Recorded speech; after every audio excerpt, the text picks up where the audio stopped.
What's up, guys? Welcome back to Rise and Grind. Happy Thursday. Happy Thursday. Today is a cool day for us. We're heading up to the city.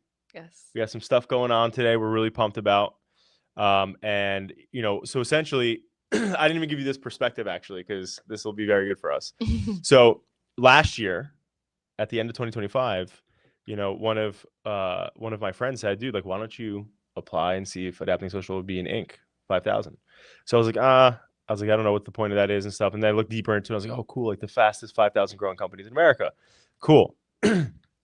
So I went on and I submitted stuff. And then we just found out that we, for 2025, won. Oh, wow. And now we're on the list. So we're super pumped. So today we're going to the city, Megan, Chris, myself, and Jacqueline. And we're extremely excited about it. I mean, one of the things that's super cool is like I think about is like the Red Bank Asbury Park days and like the thought of like there's 32.6 million businesses, small businesses in the United States of America. And so for Adapting Social to be in that top 5,000 like range is absolutely insane. So we're super honored. It feels crazy to even think about that. It's such a roller coaster ride being in business, you know? Yeah. It's like the When highs you and the first lows. started, did you envision this for yourself when you first started the business? I think for me, there's a level of foolishness that I have that I really did believe that like these things were possible.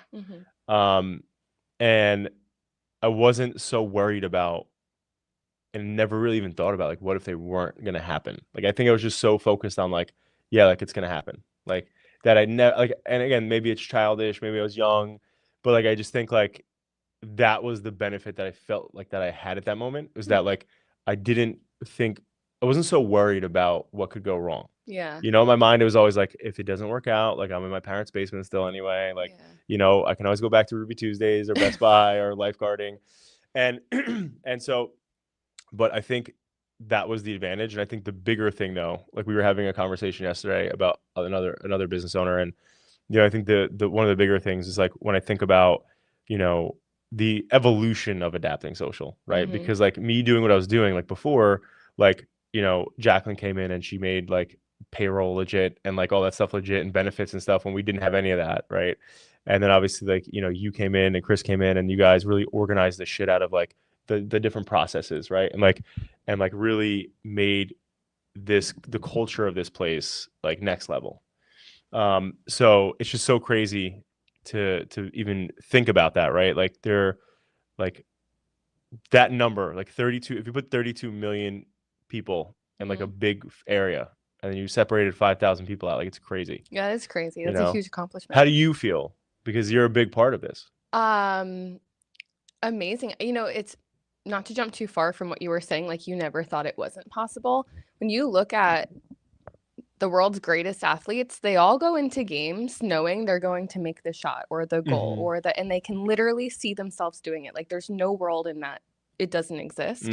And there's not many people that think that way about business, but those that do are really successful. So I have to say, like, as a visionary, you hold that vision for everybody of like, this always is possible for us. And that helped me in my hardest times at Adapting Social too, right? Like you said, it's a roller coaster. It definitely was a roller coaster and will continue to be a roller coaster, I think.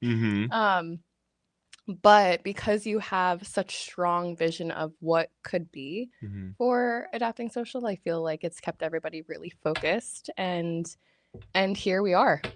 And I think when you're in it, you don't really realize, like we've been in the trenches for a while, for a decade.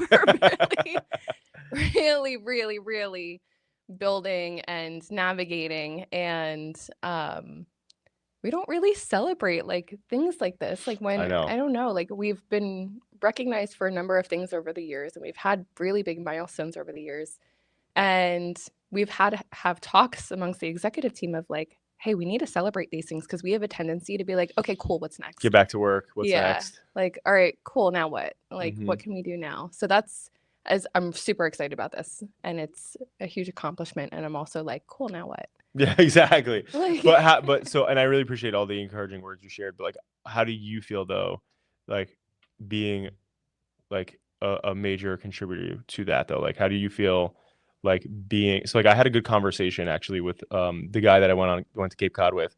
And he's climbed like the huge corporate ladders of, you know, the finance world. And he like prides himself. He's like, not enough people pride themselves on being like entrepreneurs. And and he's like, the entrepreneurs are just as integral as the people who are the entrepreneurs, because they're the people who like, yeah, like they didn't start a business or they didn't, like any of that stuff, but like they're the people that are like the people internally growing and building it, right? And so for that's you a though, good way to put it. well, that's what he said. He's I like, had and never he's like, heard of it he's like, that not way. enough people think of it like that. He's like, but like, Yeah. he prides himself on it. He's like, I don't want to be the dude that is eating ramen noodles for 4 years. He's like, that's not me. He's like, I'm not that guy. He's like, but I can come in and build systems and processes and grow businesses. So I think for you though, like being, you know, in that seat here, like how does it feel for you though in your own career, in your own journey, like starting here as an intern and like, you know, obviously having a different degree and, you know, and Yeah. now being here and we're growing and, you Oh know, my now. gosh, I have so much pride for what I think even taking away like any of the awards and recognition Mhm. and taking away any of that, I still have so much pride Mm. for what we do and what we've built.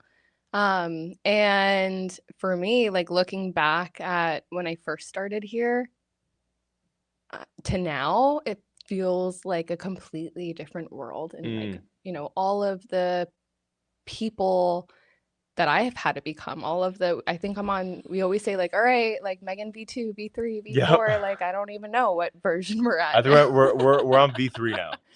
um, so many different people. And I don't know, I feel good. It feels exciting. It also feels like I said, like, okay, well, what's next now? Like, Yeah. what do we have to do?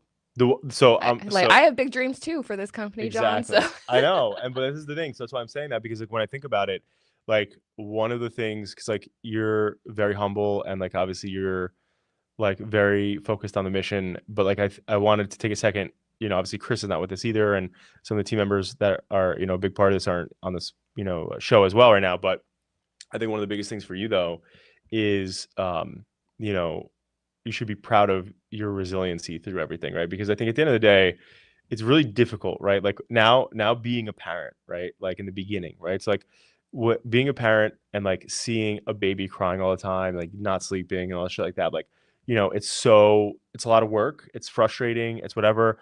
But like at the end of the day, you're like, it's my kid. Like, who else is going to do this? Right. So for my business, Mhm. throughout the years where we've had hardships and you've been like on edge and you've been on those things, like, you know, to me, I'm like, you know, this is like the way that I felt versus the way you felt in those moments. Obviously, I'm like, I wanted to see the bigger picture, but I think what I give you a lot of credit for is like you not only like figure out a way to pick yourself up and get yourself dusted off and then like get back to work and like, you know, do the things you have to do. But I think ultimately, like you have really encapsulated that like this is your baby too, right? And I think at the end of the day, like that's how you operate, Yeah. you know? So when I see you moving and like operating, like, you know, we've had again, like, and one of the things I want to say real quick on that note is like I think an award doesn't mean shit, right? Like realistically, it's exciting, right? It's Yeah. a milestone, like hey, cool, but it's really about like so like for this one, this is more of like a cool like hey we the efforts and work we put in like made us one of the fastest in the 5,000 We're one to five, recognized. right? For Yeah. being one of the fastest growing companies in America, right? But I think the ad age win, right? For me, there's more depth to it, right? Because that's about our team. That's not just about like growing fast. That's about like our team. And what I thought about when you just said that before about the award stuff is like being a company that should win an award like Ad Age as an example. It's not just about well, cool, like everybody's happy and like this is a good place to work. It's also about like what do you do when things are not good as a company. And like this and this for the past few months, we've faced that, right? And we went Hmm. through that challenge. And I think that's what really defines a company, right? When things are tough or things are hard, you just let people go. Do you just lay people off? Do you figure it out? Like, what do you do? And so either way, I think all this kind of culminates to like where, you know, this award comes in now, where, you know, we're one of the fastest growing companies in America. But I think the interesting part is, as you know, as leadership, we're thinking about what's next, but we're also thinking about, how do we keep getting better? Yeah. Right? Because Mm-hmm. the scarier part about fast, the word fast, is that, like, we've seen companies be fast and then, deflate like a balloon, right? Because they're growing too fast.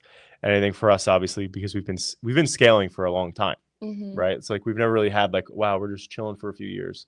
Like, we've been growing Yeah. pretty rapidly for a long time. So I just think that, It's a marathon. yeah, right. It's like a sprinted marathon in a way. So Yeah. you know what I Yeah. mean? So it's like it's been a lot. So anyway, bring that all up because I give you a lot of credit for that. Same with Chris Ifelis, for all the operational things he's done and all the cultural impacts that he's had as well, and all of our team. Really, none of this is possible without our team. That's past and current. Yeah. So really, really grateful for everybody, and super excited to be recognized on the list. Like today, we're gonna do a lot of BTS stuff behind the scenes, and just bring people in the journey of where we're going. Yeah. Super exciting. Yeah. You said something though. We've been scaling so fast, and some companies grow so quickly and then they deflate. And I can't remember. I feel like we're reading so many books right now, and also just taking in so much information. So I don't know if this came from a book, but I saw a quote that said basically driving a car at 80 miles an hour, as the driver, you feel calm because you know you're going 80 miles an hour. To the passenger, being in a car that's 80 Right. miles an hour and not knowing, you feels a little scary. You're a little bit more Right. tense. And it's kind of like operating a company. Like for Mm-hmm. us at the top, we know we're going 200 miles an hour. For the team, everyone has to feel cohesive in that way and know and trust that we're driving in the right direction for there to be fast movement moving forward, right? Right. So hopefully, I don't even want to say hopefully because I know we'll keep that up. Oh, we will. Yeah. Yeah. There's no other option. We absolutely will. Okay. Did you hear about the ChatGPT Summer Club like fail that they did with No. creators? So OpenAI decided to bring a bunch of creators together to a lavish retreat on like a wildflower farm, and they put together like it looks like a nice creator event. These creators start posting about it, that they're there supporting OpenAI, and they start getting just bashed in comments, people unfollowing them. And it's a lot of big creators, especially in the tech world, people saying, like, how could you support a company that, is just not ethically right or Well, is it's going to taking take out our jobs. environmental. Yeah, there's Yeah. so many people had a lot to say in the comments, basically. And what was interesting is that OpenAI leaned into this really slow, like cabin retreats, farm to table dining. And people who are watching on social media were saying, like, your data centers are sucking up so much energy. They're so bad for the environment. But then you're sitting here putting on this creator event that's like super Holistic and green, yeah. and very farm to table-ish. And as a result, most of the creators ended up deleting all of the content that they took. Wow. So OpenAI paid for this huge creator event, paid for the influencers to be there, Yikes. and then couldn't use it at all. So, I feel like there are where we're heading with marketing is for in real life experiences, right? People want to go to these events. They want to feel like they're at an exclusive dinner or party with a brand. But if your event doesn't align with your values, it feels really mismanaged, right? So I don't know. OpenAI is getting hate across the board, but for that was just a silly thing to do. No, honestly, I think so. Listen, this is the thing. A lot of these people that work at OpenAI are very minimalistic people, like that, at least that we've seen come forth. Like they don't want a lot. Like they turn down Zuckerberg for $100 million offers because they want to stay with ChatGPT and keep their life simple and like be on the winning team in their mind. But when you think about like a lot of these commencement, did you see that one lady who she did the commencement speech and she was talking about how excited she was about AI? I No. think it was in Florida or something. And this lady was like a real estate like lady. And long story short, she everybody's booing her in the crowd because all the audience like was like, "Yo, we're leaving college to go to what? Like, we don't know right now, right? So like she was like super like the you know the future's so exciting and it's so new and it's this and it's that, and everyone was like, lady, like our jobs were uncertain before AI because of like all like how much capacity there is now with millennial and Gen Z crowd, and like to think about AI now being put on top of that, like that's even another variable now that we don't know like what the our future is going to look like. So a lot of people are hating on it. And the problem is everybody's hating out loud, but like they're using ChatGPT every day and they're using that stuff because they're using the technology. Yeah. But again, you know, at the end of the day, like it's a weird balance. Like I feel I there's a lot of reasons why I feel that way as well, right? Because it's like, listen, like when you think about all the hard work our team does for years on like building sites out or like, you know, editing video content or creating graphics or doing whatever for our clients, building strategies out, to think that like all the passion and the work in the next 10 years or so, right?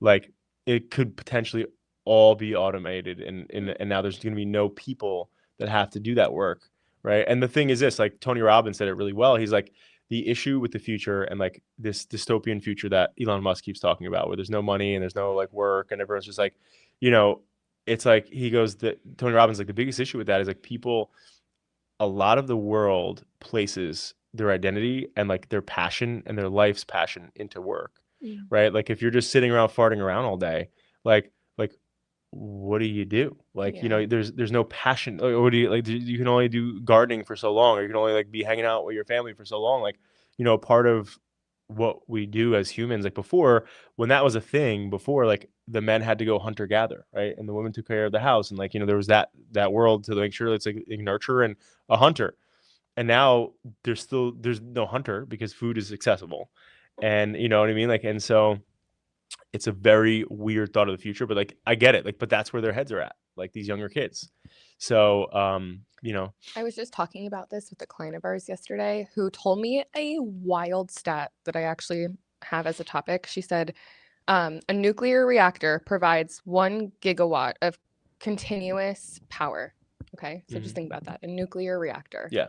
That powers 700,000 to 1 million homes. Wow. Just one nuclear reactor, right?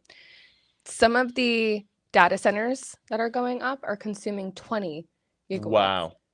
That's a lot of power. Yeah. Right? Yeah. And she said that, I was like, oh my gosh. And she texted me afterwards, you know, fact checking, just like, this is real. She's doing a lot of study. I connected her with Jeffy J actually. Nice.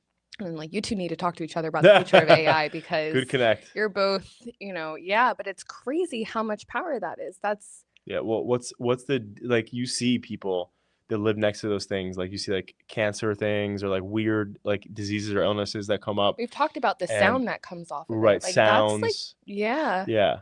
Yeah. So definitely very, very scary and interesting. Yeah. But that's why it's like the problem is like they're planting these things next to the neighborhoods and homes and stuff, and like and by like areas that are suburban, like when you think about landfills and like garbage, like I feel like that's the type of island that these things should be on. Like they should be so desolate from people, so that like you know these things like aren't affecting people, right? Because like whether it's noise or it's water issues or all the things that come with these power grids and like what they're doing for these data centers. Like my friend actually, his partner bought like a huge acreage in Ohio a couple of years ago. I think it's like 200 acres. And yeah, and he got an offer, like a crazy offer, because they want to put a data center there. So did he take so it? he was like, fuck yeah, like, you know, no problem, whatever. Like it was a crazy offer. Take my land, no problem. What's gonna change his life, right? Like, he doesn't live there, he lives locally to here. So he's like, you know, I don't know why, he just likes buying land, apparently, he said. But now you know, all these people in the town are coming forth and like trying to block it, right? Oh my God. Which is understandable, right? On both sides. Like these guys like, is it gonna change my life? All these people are like, I don't want this by our families and our homes and our communities and stuff. So they got to figure that part out. Like, you know, it's like you just don't want people to be impacted and affected, you know, the way that. And there's no long-term studies of That's it what I either mean. Like yet, we're so like we don't even figuring this know. out now. Yeah. So, and it was almost like Jacqueline being terrified when I first got the Tesla, and she's like, "This is still all new.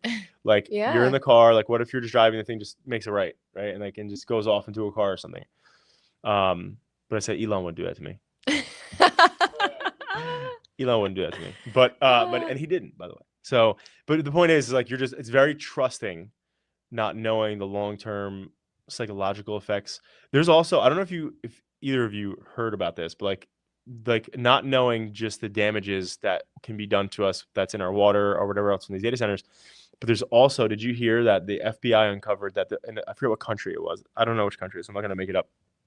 But there's another country that developed a type of technology where essentially, and they tested it, and there's a video of this family, and the dude was he's an FBI agent in America, from America, that was in another country vacationing with their family, and this company had this like I don't know what to call a guy, right? But he worked for this worked as in in the military for this other country, and he tested this technology right in this restaurant without this family knowing it.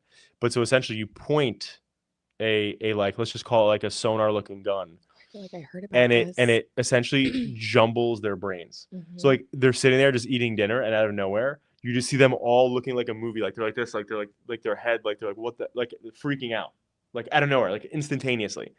And then like I guess like they did it and stopped it, and then they were like, what the hell was that? Like freaking out. Everyone in the restaurant is looking around them like, what the hell is their problem? Like, and then the people did it again, and they got up and like were like freaking out. Oh my God. And they pegged it to like that technology. And so I think, again, I don't know if it was Russia or whatever, but I think it might have been Russia. But either way. That is crazy. I'm moving to the mountains in the middle of nowhere. Literally. And you're going to have to send a helicopter to get me for Rise and Grind. So. But how crazy is that? Like the thought of something outside of your body can literally like screw with your thoughts and brain and like your whole situation. I wonder. Yeah, that's crazy. I don't even know I can't even try to guess what technology that is. Crazy. What's even crazier is someone sat down and said, hey, I need you to make this. And someone said, okay, gotcha. Right. It is crazy. What? Yeah. Yeah. That's craziness. That's wild. All right. That's all she wrote. It is. Guys, happy Thursday. I hope you crush the rest of your week. We'll see you back here on Monday, guys.